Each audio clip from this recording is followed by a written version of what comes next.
नमस्कार दोस्तों। गुजरात में टहलने के बाद लगातार आपको ग्राउंड रिपोर्ट दिखाई, उसके बाद में अपने ठिकाने पर लौटा है। लेकिन आज परिणाम आए, एमसीडी के चुनावों के नतीजे आए आज, और जैसे ही नतीजे सामने आए उसके बाद में वही रटा रटाया खेल शुरू हो गया है। एक कहावत कही जाती है ना, बड़ी हल्की कहावत, में उसको उपयोग भी नहीं करना चाहता, लेकिन समझाने का एक यही तरीका है। गांव बसा नहीं और मांगने वाले पहले से आ गए। यह कहावत जो है कही जाती है, आम बोलचाल में लोग इसका इस्तेमाल कर देते हैं। अब इसका मैं इस्तेमाल क्यों कर रहा हूं? दरअसल बीजेपी के ऊपर यह आरोप लगाया है आम आदमी पार्टी ने। आप सबको मालूम है आम आदमी पार्टी की सरकार जो है वो एमसीडी में बनने जा रही है। एमसीडी में उनके पार्षद होंगे। अब मेयर किस बात का हो, मेयर किस पार्टी का होगा, इसको लेकर के सवाल खड़ा हो गया है।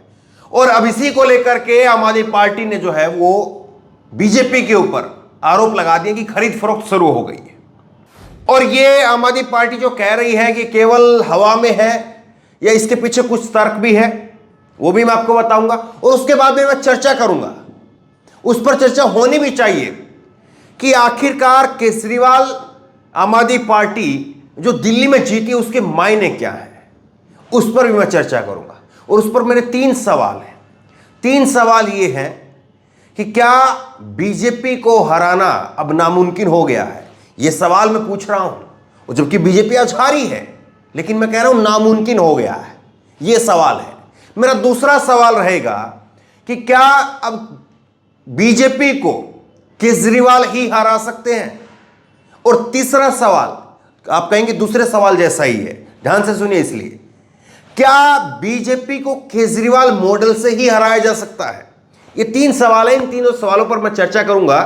बड़े वाजिब सवाल है कुछ एक जो पूछे जाने चाहिए इस जीत के बावजूद, वो भी पूछेंगे। लेकिन पहले जरा जो बात हो रही है उस पर जरा बात करते हैं।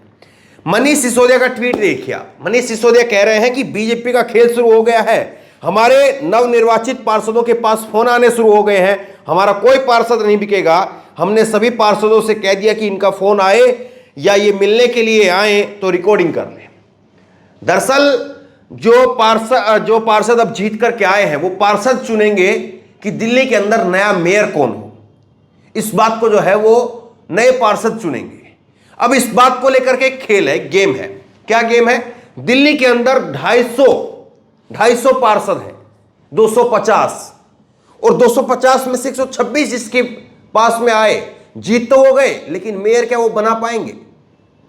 ये दिलचस्प इसलिए, थोड़ा अंग्रेजी में आप ये देखिए, इसके बारे में जो है मैंने डिटेल में जो है यहां पर ये आपके लिए स्क्रीनशॉट लगाया। 126 तो यहां पर निकल करके आ गए, तो पार्टी तो वो जीत गई, लेकिन मेयर बनाने के लिए जो चुने हुए जितने भी पार्षद हैं तमाम पार्टियों के, वो वोट कर सकते हैं। और अब वो जिसको वोट करेंगे, जिसके ज्यादा पास में आंकड़े होंगे, वो मेयर बन जाएगा। जाहिर तौर पर बीजेपी अपने कैंडिडेट निकालेगी और आम आदमी पार्टी अपने कैंडिडेट निकालेगी। कांग्रेस उस हालत में है ही नहीं। अब यहां पर जो 12 सदस्य हैं वो एलजी साहब नॉमिनेट करते हैं। अब एलजी साहब जो नॉमिनेट करते हैं 12 सदस्यों को, वो 12 सदस्य जो है उसके पीछे गेम है, मैं आपको बताऊंगा। लेकिन इन 12 सदस्यों को जोड़ करके, और कहा जा रहा है कि 12 सदस्य तो जो एलजी साहब नॉमिनेट करेंगे वो बीजेपी के लिए वोट करेंगे, और बीजेपी के खुद के अपने जो हैं, जो जीत करके आए हैं 104, वो बीजेपी के लिए वोट करेंगे। और उसमें से कांग्रेस के जो जीत करके आ रहे हैं 8-9, वो 9 जो हैं वो भी कांग्रेस के जो है वो वोट करेंगे। और जो कुछ और बाकी अन्य हैं वो भी वोट करेंगे। 3 अन्य जीत करके आए हैं, और कुछ एक जो है वो बीजेपी, ये जो आम आदमी पार्टी, इसमें से वोट करेंगे। अब आप कहेंगे कि अगर आम आदमी पार्टी में से वोट करेंगे तो क्या उन पर दल बदल कानून लागू नहीं होगा? बिल्कुल नहीं होता है। ये एमसीडी के अंदर जो है वो कानून है कि आप अगर किसी और पार्टी, आप जैसे कि लोकसभा में होता है, विधानसभा के अंदर होता है, व्हिप होता है, और व्हिप में ये होता है कि आप अपनी पार्टी की लाइन के खिलाफ नहीं जा सकते हैं, लेकिन एमसीडी में ऐसा नहीं होता है। और अब इसी को लेकर के जो है वो देखिए आप, ये रिपब्लिक भारत में क्या कहा गया है, रिपब्लिक भारत की खबर में है कि बीजेपी का मेयर होगा। इस बात को जो है BJP mayor will hold the seat. BJP के चीफ हैं आदेश गुप्ता इस बात को कह रहे हैं कि बीजेपी का जो कैंडिडेट होगा वही मेयर की सीट को जो है कब्जा करेगा, ये कह रहे हैं। दूसरा ट्वीट दिखाता हूं। अब बीजेपी आईटी सेल के हेड हैं अमित मालविया, ये भी इसी बात को कह रहे हैं कि अब मेयर जो है वो बीजेपी का होगा। तीसरा दिखाता हूं मैं आपको, तेजेंद्र पाल बग्गा जो है इस बात को कह रहे हैं कि दिल्ली में फिर एक बार भारतीय जनता पार्टी का मेयर बने। अब इसीलिए जो है ये कयास लगाए जा रहे हैं कि क्या खरीद फरोख्त करके, पैसा दे करके, धन बल का लालच दे करके फिर जाकर के जो है ये वोट अपनी करवाएंगे, और ये ऐसा मुमकिन क्या तब हो पाएगा, ये है ये बात। और अब इसी को लेकर के आम आदमी पार्टी में और बीजेपी के अंदर जो है वो अब रस्साकसी चल रही है, आरोप प्रत्यारोप का दौर चल रहा है। लेकिन मैंने जो शुरुआत में कहा था 3 सवाल कि क्या बीजेपी को हराना नामुमकिन हो गया है, और क्या केजरीवाल मॉडल से ही बीजेपी को हराया जा सकता है, और क्या केजरीवाल ही जरूरी है बीजेपी को हराने के लिए। 3 सवाल हैं। अभी 3 सवाल मैं क्यों पूछ रहा हूं? बीजेपी को हराना क्या नामुमकिन हो गया? पहला सवाल, ये पहला सवाल इसलिए क्योंकि बीजेपी इतनी भारी एंटी इनकम्बेंसी के बाद में यहां पर 104 अपने उम्मीदवार उतारने में कामयाब रही। तो क्या केजरीवाल को पता था कि दिल्ली के अंदर बीजेपी को वो नहीं हरा पाएंगे, और इसीलिए उन्होंने जिन बातों को वो कहते थे उन बातों को छोड़ करके नई बातों को लेकर के आए। कौन सी पुरानी बात कहते थे और कौन सी नई बात लेकर के आए? केजरीवाल कहते थे कि वो जाति की बात नहीं करेंगे, वो बिजली और पानी की बात करेंगे। केजरीवाल कहते थे कि वो धर्म की बात नहीं करेंगे, वो स्कूल और अस्पताल की बात करेंगे। लेकिन अब क्या हो रहा है? अब जाति और धर्म की जगह पर, जब वो कहते थे जाति धर्म की बात नहीं करेंगे, स्कूल कॉलेज की बात करेंगे, बिजली पानी की बात करेंगे, मुद्दों की बात करेंगे, अब वो क्या कहते हैं? वो नए केजरीवाल ने कहना पड़ा कि मैं हिंदू हूं तो हिंदू तो करूंगा ही। नए नोटों के ऊपर जो है वो लक्ष्मी और गणेश की फोटो लगनी चाहिए, और बिल्किस बानो के ऊपर जो है उन्होंने बिल्कुल साइड अपना किनारा कर लिया। तो पहला मेरा जो सवाल था कि क्या बीजेपी को हराना अब नामुमकिन हो गया है, तो क्या केजरीवाल को पता था कि बीजेपी को आप यहां पर नहीं हरा पाएंगे, इसीलिए बीजेपी की काट में केजरीवाल ने अपना नया यहां पर नई विचारधारा या नई रणनीति या नया रूप धारण किया? एक सवाल यह है, क्योंकि दोनों के बीच में अंतर ज्यादा नहीं है। 134 अगर आम आदमी पार्टी के आए हैं तो 104 जो है वो बीजेपी के, 30 का फर्क है। कांग्रेस के 9 आए हैं, छोड़ दीजिए आप, कांग्रेस दिल्ली में 3 और 13 में कहीं नहीं है, और उसके लिए कांग्रेस ही जिम्मेदार है बाकी दूसरी पार्टियों के लिए। वो भी मैं आपको आगे बताऊंगा कि किस तरह से चीजें हुई हैं कांग्रेस के लिए, वो आगे आपको बताऊंगा। तो पहला सवाल कि क्या बीजेपी को हराना नामुमकिन है, और उसी लिए यहां पर केजरीवाल को भी समझ में आ रहा था, और केजरीवाल ने इसीलिए 3 नई चीजें तैयार की। दूसरा कि क्या बीजेपी को हराने के लिए केजरीवाल ही जरूरी है, यह दूसरा सवाल है मेरा। अभी दूसरा सवाल इसलिए क्योंकि केजरीवाल जो बीजेपी की जिस तरह की चीजें होती है ना, मोदी जी ने कहा कि 15 लाख रुपए आएंगे, एक ऐसी बात जिसकी कहीं पर कोई सिर पैर नहीं था, ऐसी बात कही, और फिर भी जो है वो चुनाव में आ गए, और चुनाव में आने के बाद किस तरह से चीजें हुई। केजरीवाल भी इसी तरह की बात कहते हैं। आज दिल्ली में आम आदमी बीजेपी की 104 सीटें आई हैं, लेकिन केजरीवाल पता क्या कर रहे थे?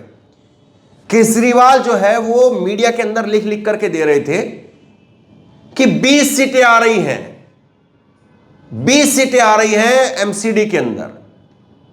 ऐसे वो गुजरात में भी कह रहे थे कि 5 सीटें आ रही कांग्रेस की। तो क्या बीजेपी को हराने के लिए केजरीवाल जरूरी है? ये मेरा दूसरा सवाल है, और ये दूसरा सवाल इसलिए है क्योंकि जिस तरह की बातें, जिस तरह की राजनीति, जिस तरह के दावे वादे और जिस तरह की चीजें बीजेपी करती है, तो उसी तरह से केजरीवाल यहां पर बगैर सिर पैर की बात। अब बताइए 20 सीटें, कोई 10 सीटें तो कांग्रेस की आ गई, 9 सीटें 10 सीटें एक ही बात है। तो कांग्रेस जिसका, जहां पर सबको मालूम था कि दिल्ली के अंदर कोई जनाधार नहीं है, कोई दिल्ली में दिलचस्पी जो है वो कांग्रेस की नहीं दिख रही है, उसकी 10 सीट के 9 सीट जो है उसकी आ गई है। 10 मान करके चलिए आप, 9-10 में कोई फर्क नहीं है, और उसके बावजूद वो कह रहे थे 20 सीट आ रही है। तो ये मेरा दूसरे सवाल है। अब तीसरा सवाल कि क्या बीजेपी को केजरीवाल मॉडल से ही हराया जा सकता है? ये तीसरा सवाल है। और ये तीसरा सवाल इसलिए क्योंकि केजरीवाल ने अपना एक ऐसा वोट बैंक बनाया है जो कभी कांग्रेस के पास में था। पिछड़ा वर्ग, दलित, गरीब, मजलूम, वो तबका अब बिजली, पानी, जो केजरीवाल अपना मॉडल जिसको बताते हैं कि ये बिजली, पानी, स्कूल, चिकित्सा, ये जो हमारा मॉडल है, फ्री के लोगों को जो है वो इलाज मुहैया कराना, उनको शिक्षा देना, उनको बिजली पानी देना, तो क्या ये केजरीवाल मॉडल से एक जो नया वोट बैंक केजरीवाल का तैयार हुआ है, क्या उसी के जरिए बीजेपी के इतने भारी भरकम हाईटेक प्रचार का मुकाबला किया जा सकता है, जिसमें कई मुख्यमंत्री उतरे, कई कैबिनेट के मंत्री उतरे, उन सबको जो है ध्वस्त करने के साथ में जो है वो यहां पर आम आदमी पार्टी जीती है। तो ये चीजें जो है वो देखनी चाहिए कि किस तरह से चीजें हो रही हैं। तो बहरहाल मेरी कई सारी बातें ऐसी हैं जो आपस में कॉन्ट्राडिक्ट करेंगे कि मैं पहले ये बात कह रहा हूं, दूसरी बात ये भी कह रहा हूं। मैं इसलिए ये बात कह रहा हूं कि जो सच है उसको सच कहना चाहिए, लेकिन जहां पर जो चीज खड़ी है अभी भी सवाल बन करके, वो सवाल भी उठाना चाहिए। सच को स्वीकार भी करिए और सवाल भी करिए, ये दोनों चीजें हैं। कांग्रेस के बारे में अगर आप बात करें दिल्ली के अंदर, तो कांग्रेस कभी 15 साल तक रही, लेकिन कांग्रेस के बारे में दो चीज मैं कहूंगा और ज्यादा कहने की आवश्यकता नहीं है, दो चीज में सब कुछ आ जाता है। कांग्रेस के दिल्ली के जो अध्यक्ष हैं अनिल चौधरी, उनका वोट जो है वो मिल नहीं पाया था। जिस वक्त में चुनाव चल रहे थे, वोटिंग हो रही थी, उस वक्त में खबर आती है कि कांग्रेस के जो अध्यक्ष हैं उन्हीं का वोटर लिस्ट में नाम नहीं है। तो आप बताइए आप क्या कर रहे थे? आपका तो काम यह है कि आप मैनेजमेंट तैयार करवाएं पूरे दिल्ली में कि कहां कहां पर किस किस के वोट हैं, कट गए हैं, नहीं कटे हैं, कट गए हैं तो बनवाएं उनका, लेकिन आप ही का नाम नहीं है और आपको खबर नहीं है। आपकी पत्नी का, आपका परिवार का था, लेकिन आपका नाम नहीं था। दूसरी बात, आज जब परिणाम आ रहे थे तो करीब 10-11 बजे तक दिल्ली कांग्रेस के मुख्यालय के ऊपर ताला लगा हुआ था। कमाल की बात यह है कि 6 बजे से लेकर के, बल्कि 5 बजे से लेकर के, जहां पर जब गिनती का दिन होता है, जब 5 बजे से लेकर के जो है वो कार्यकर्ता, पत्रकार, चुनाव से जुड़े हुए तमाम लोग, वो सब मुस्तैद हो जाते हैं। कल गुजरात का दिन है, सुबह से 5 बजे से लोग तैयार हो जाएंगे, 6 बजे से सुबह आप चैनलों के अंदर जो है वो ब्रेकिंग देखना शुरू कर देंगे। लेकिन कांग्रेस के मुख्यालय के ऊपर दिल्ली में ताला लटका हुआ था 10 बजे। तो ये सच्चाई है हर पार्टी की, और सच्चाई के साथ हम खड़े हैं, सच्चाई के साथ हम कहेंगे। बीजेपी की जहां पर होगी, कांग्रेस की जहां पर होगी, और आम आदमी पार्टी की जहां पर होगी, क्योंकि इस दौर में पत्रकार भी बहुत सारे हैं और अपने आप को निष्पक्ष होने का दावा भी बहुत सारे करते हैं, लेकिन कौन किसको कितना आईना दिखा सकता है, इस बात को भी आप देखिए। इस खबर को खूब शेयर कीजिए। दिल्ली एमसीडी के नतीजों के ऊपर आपकी राय क्या है? ये परिणाम क्या रुझान दिखा रहे हैं, क्या रणनीति दिखा रहे हैं और क्या राजनीति दिखा रहे हैं? आपकी राय क्या है? नीचे कमेंट बॉक्स में जरूर लिखिए, मैं खूब पढ़ूंगा आपको। इस खबर को खूब शेयर कीजिए और इसी तरह की तमाम खबरों के लिए ऑनलाइन न्यूज इंडेक्स सब्सक्राइब कीजिए, साथ में जो बेल आइकन है उसको जरूर दबाइए, ताकि मैं जैसे कोई खबर अपलोड करूं उसकी नोटिफिकेशन सीधे आप तक सबसे पहले पहुंच सके। धन्यवाद।